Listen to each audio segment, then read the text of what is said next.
New ইয়র্কের বুক চিরে মাথা উঁচু করে দাঁড়িয়ে থাকা সেন্ট্রাল পার্ক, যাকে বলা হয় এই পাথুরে শহরের আসল ফুসফুস।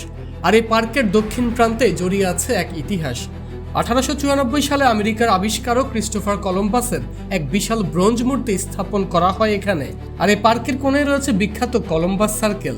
সেই কলম্বাসের দেশ যুক্তরাষ্ট্রেই বসেছে ফুটবলের সবচেয়ে বড় মহাযজ্ঞ বিশ্বকাপ। অবাক করার মতো বিষয় কি জানেন? বিশ্বকাপ শুরু হতে বাকি মাত্র কয়েক ঘন্টা, অথচ পুরো নিউ ইয়র্ক শহরে বিশ্বকাপের তেমন কোনো উন্মাদনা বা আমেজই নেই। রাস্তাঘাট ফাঁকা, কোথাও বড় কোনো ব্যানার নেই, যেন কিছুই হচ্ছে না। পুরো নিউ ইয়র্ক শহর জুড়ে বিশ্বকাপ শুরুর আগের দিন ফুটবল প্রেমীদের জন্য একমাত্র আয়োজন এই সেন্ট্রাল পার্কেরই ট্যাভার্ন অন দ্য গ্রিনের পেছনে।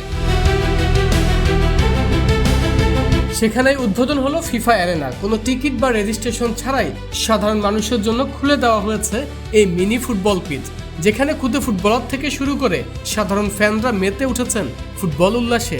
বাচ্চাদের মুখে একটাই কথা, এবার শিরোপা উঠুক মেসি কিংবা রোনালদোর মতো কোনো কিংবদন্তির হাতে। আমরা সত্যি গর্বিত যে বিশ্বকাপের মতো এমন একটা আয়োজন এখানে হচ্ছে। মেসি রোনালদোর শেষ বিশ্বকাপ, আমরা সবাই মুখিয়ে আছি দেখতে। তাদের হাতেই বিশ্বকাপ দেখার অপেক্ষায় সবাই। এমন একটা ভিন্ন ধর্মী আয়োজন করায় আমরা দারুণ খুশি। এমন আয়োজন আরও চাই। কুইন্স, ব্রুকলিন বা হাডসন ইয়ার্সের বড় ফ্যান জোনগুলো যখন শুক্রবার থেকে চালু হবে, তখন নিউ ইয়র্কের এই নীরবতা ভাঙবে কিনা তা তো সময়ই বলবে। তবে বিশ্বকাপের আগের দিন সেন্ট্রাল পার্কের এই এক টুকরো সবুজ পিচে এখন নিউ ইয়র্কে ফুটবল রোমাঞ্চের একমাত্র ঠিকানা।